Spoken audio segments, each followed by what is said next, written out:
Hola, mi nombre es Brandon Alexis Prado Castro, con el número de control 190-51-178. El presente video pertenece a la materia de administración de base de datos y en esta ocasión estaré explicando el tema de índices, reorganización y reconstrucción en nuestro sistema de gestión de base de datos, en este caso SAP SQL Anywhere en su versión 17 o antiguamente conocido como Sybase. En este video estaremos viendo cómo crear los primary key, foreign key, check, unique en nuestro sistema de gestión de base de datos. Bueno, como podemos observar, nos encontramos en el escritorio de mi computadora. De igual manera, este será el diagrama entidad-relación con el que estaremos trabajando. Como podemos observar, este es un modelo entidad-relación que corresponde de un control a un acceso a un determinado fraccionamiento. A estas mismas les tendremos que agregar su llave primaria, su llave foránea, el check y unique. Y esto lo haremos en el momento que nosotros empecemos a crear las tablas en nuestro sistema de gestión de base de datos, en este caso SQL Anywhere en su versión 17. Una vez aclarado esto, ya podemos empezar a abrir nuestro software de SQL Anywhere.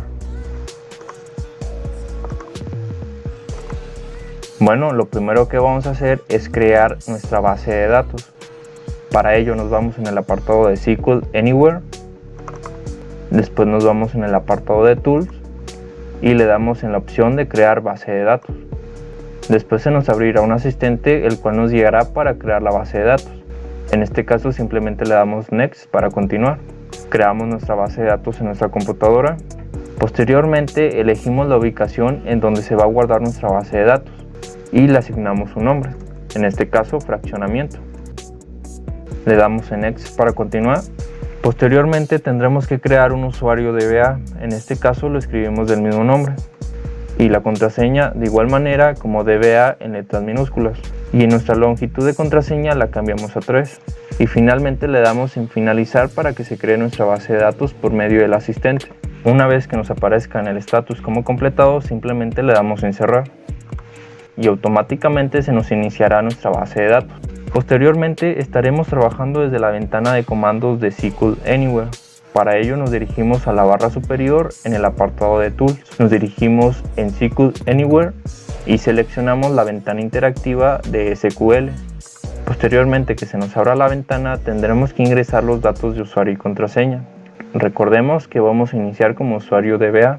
Posteriormente nos preguntará a qué base de datos nos queremos conectar. Si nuestra base de datos se encuentra en ejecución en este momento, simplemente seleccionamos la opción que dice conectar a la base de datos que se encuentra en ejecución en esta computadora.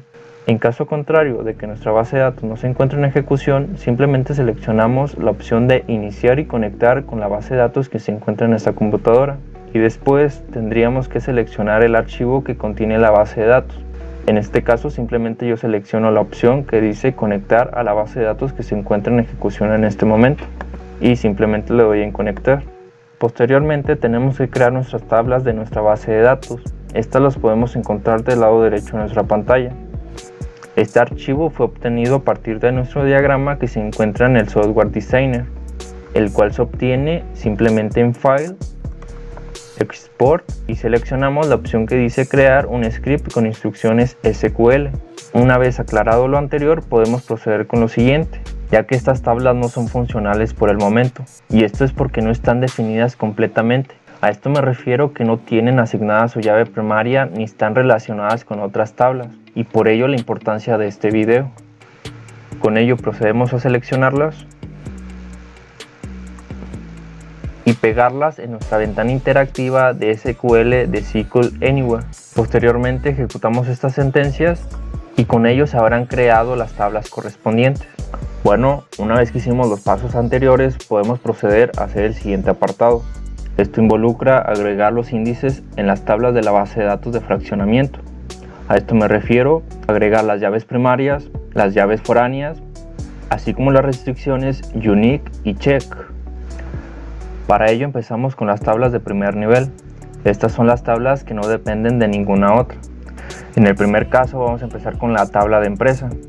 Como vemos en nuestro diagrama de entidad-relación en nuestro Software Designer, la tabla de empresa no depende de ninguna otra. Bueno, a continuación explicaré a qué se refiere cada una de estas sentencias. En primera instancia se encuentra la asignación de la llave primaria de la tabla empresa y esta se hace por medio de una modificación de tabla. Como podemos observar, se usa el comando alter table y posteriormente el nombre de la tabla, en este caso empresa. Después se especifica el tipo de modificación que se va a realizar. En este caso es agregar un índice.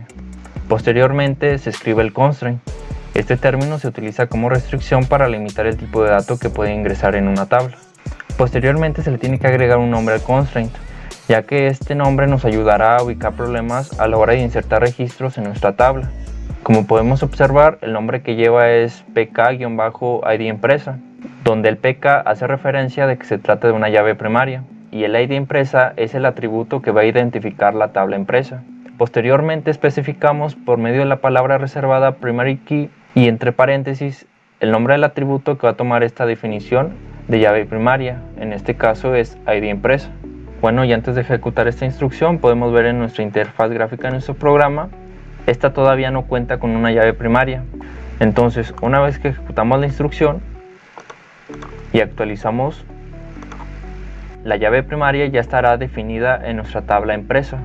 Bueno, y como podemos observar, aún quedan 4 sentencias y estas 4 sentencias utilizan el unique. El unique es para especificar que ninguno de estos atributos que estamos seleccionando, el cual es RFC empresa, número de dirección, teléfono de la empresa y el correo de la empresa, estos no se puedan repetir en ningún otro registro. Simplemente ejecutamos las instrucciones y esto los podemos corroborar en nuestra interfaz gráfica del software, ya que si actualizamos la página podemos ver que se marcan los campos de RFC, número de dirección, teléfono de la empresa y correo de la empresa de la columna unique, por lo cual se puede decir que las sentencias se ejecutaron correctamente. Una vez hecho lo anterior, nuestra tabla empresa estará lista para empezar a trabajar y todos estos pasos anteriores que hicimos con la tabla empresa lo repetimos con la tabla del horario laboral, la tabla género, la tabla color y la tabla vivienda. Recordemos que estas tablas son las que no dependen de ninguna otra, por lo tanto copiamos las sentencias y las pegamos en nuestra ventana interactiva de SQL. Y como podemos ver en la tabla de horario laboral, nuestra llave primaria va a ser id horario. Asimismo, en los atributos de turno matutino, turno vespertino y turno nocturno estaremos validándolo por medio de un check, ya que en estas cuando agreguemos información solo se permitirán los caracteres S y N, ya que si agregamos otra letra simplemente nos saltará alguno de estos 3 errores, los cuales están definidos como CK-turno matutino o turno vespertino o turno nocturno. En la tabla de género simplemente estamos estableciendo que la id género va a ser la llave primaria de esta tabla. En la tabla color, de igual manera, estamos estableciendo que la id color va a ser la llave primaria de la tabla color y el campo color va a ser único, el cual no se puede repetir en ningún otro registro, por lo que se puede deducir que no puede haber 2 colores rojos o 2 colores amarillos o 2 colores cualesquiera. Y en la tabla vivienda, de igual manera, se está estableciendo el id vivienda como la llave primaria y el atributo número vivienda se está estableciendo como único, ya que no puede haber 2 casas con el mismo número. Para ello simplemente ejecutamos las instrucciones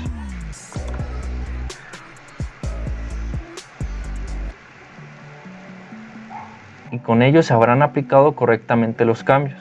Bueno, a continuación estaremos haciendo las mismas modificaciones, pero ahora en las tablas de segundo y tercer nivel. Estas tablas son las que dependen de otras, como las que hicimos anteriormente. Y en este caso empezaremos a agregar la llave foránea. Para ello explicaré la tabla de vehículo. Bueno, como podemos ver, en la tabla vehículos se estarán haciendo 3 modificaciones a esta tabla. La primera será para establecer la llave primaria, la cual será id vehículo. La segunda será para establecer la llave foránea que proviene de la tabla color. Como recordemos, se está haciendo un alter table, el nombre de la tabla en este caso es vehículo, y se está agregando una constraint con el nombre fk-id color, haciendo referencia que fk significa foreign key y id color se refiere al atributo que va a estar como llave foránea. Después, por medio de las palabras reservadas foreign key, estaremos estableciendo qué atributo será la llave foránea. Por ello los ponemos entre paréntesis, en este caso id color. Posteriormente, por medio de la palabra reservada reference, estaremos estableciendo de dónde viene este valor de id color. En este caso vendrá de la tabla color de la llave primaria que tiene como id color. Y como tercera sentencia, simplemente estamos convirtiendo que el atributo matrícula será unique, el cual no se podrá repetir en ningún otro registro de esta tabla de vehículo. Para ello ejecutamos las instrucciones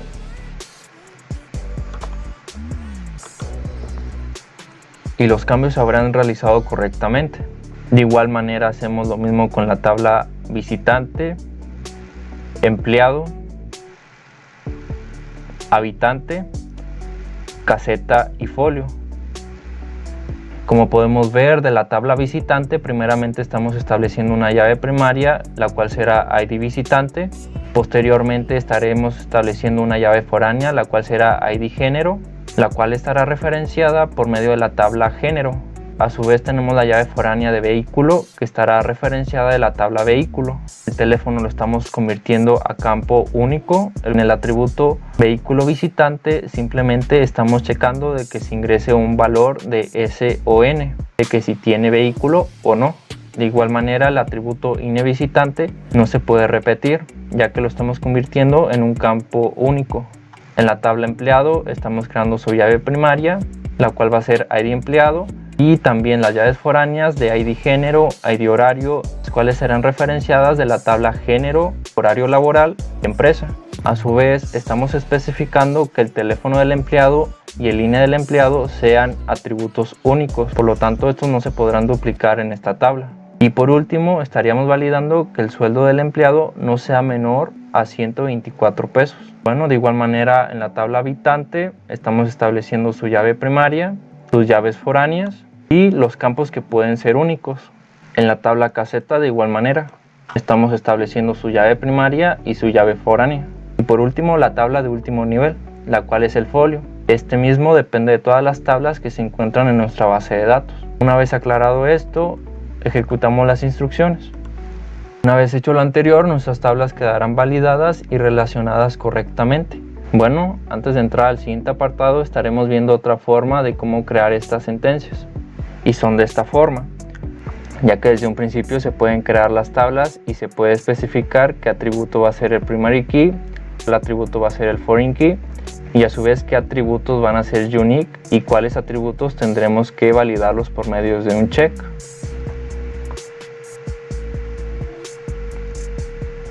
Todo lo que podemos observar es equivalente a lo que hicimos manualmente.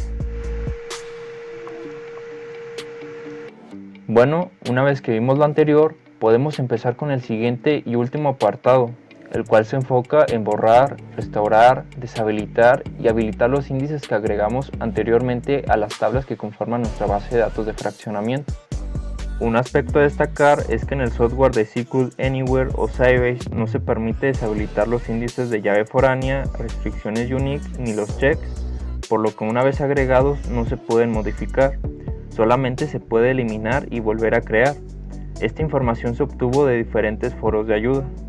Por otro lado, la llave primaria sí se puede deshabilitar y modificar, pero solo desde la interfaz gráfica del programa, tal como lo veremos más adelante. Bueno, primeramente vamos a eliminar una primary key de una tabla. En este caso va a ser de la tabla folio. Para ello ejecutamos la siguiente sentencia. Si no antes checamos la estructura de nuestra tabla para comprobar este resultado.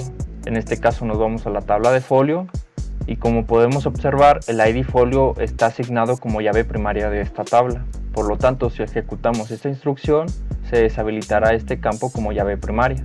Para ello ejecutamos la instrucción y lo comprobamos desde la interfaz gráfica de nuestro programa y como podemos observar el ID folio deja de ser la llave primaria de la tabla folio. Ahora procedemos a restaurar esta primary key de la tabla folio. Para ello ejecutamos la siguiente sentencia.